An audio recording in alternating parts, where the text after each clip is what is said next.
Hello and welcome into another edition of Cooling Down on the Birds Broadcast Network. I'm your host, Sammy Miller, alongside your broadcasters, Ian Nicholas and Dylan Pescatore.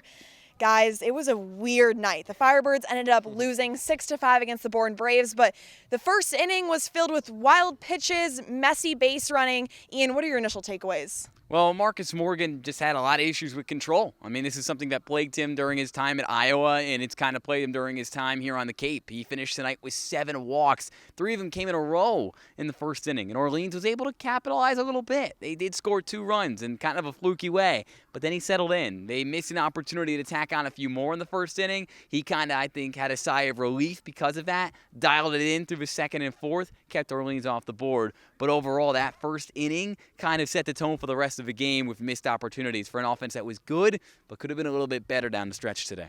Now, last night we were praising the pitching. We said that was one of the key reasons why the Firebirds won.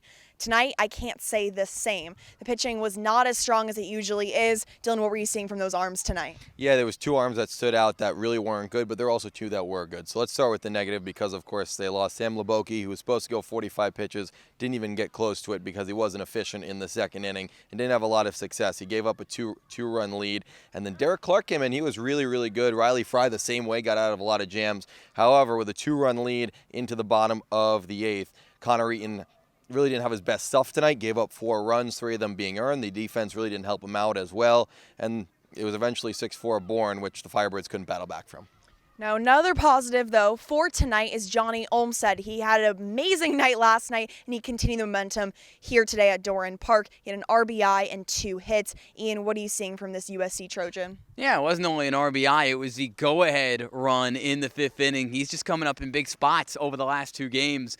No more strikeouts for Johnny Olmstead. That was the issue for him through the first 15 games of his season, but now he looks a lot more like the guy who was an all Pac-12 player at USC in the spring. He barrels the baseball. You know, he's got a bit of a skinnier frame, but once he starts to fill it out, he's got the potential to hit the baseball harder and more frequently. He's got a lot of potential, and the Orleans Firebirds need his bat in the middle of his lineup because he's the most consistent first baseman they really had all year.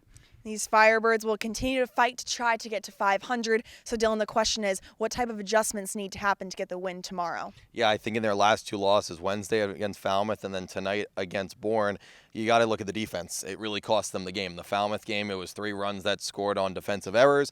Tonight, kind of the same way. It started out in the 8th inning with an hit error by Jack Penny. I don't want to talk about the scorekeeper here in Bourne, but then another error by Andy Blake went right through his glove, which gave Bourne the lead in the bottom of the 8th. So defense has to be much better for the Birds to even compete in this league because you know how vital every run is. Well, that'll do it for our content here tonight at Bourne Park, but we'll be back home at Eldridge Park tomorrow, so we'll see you there.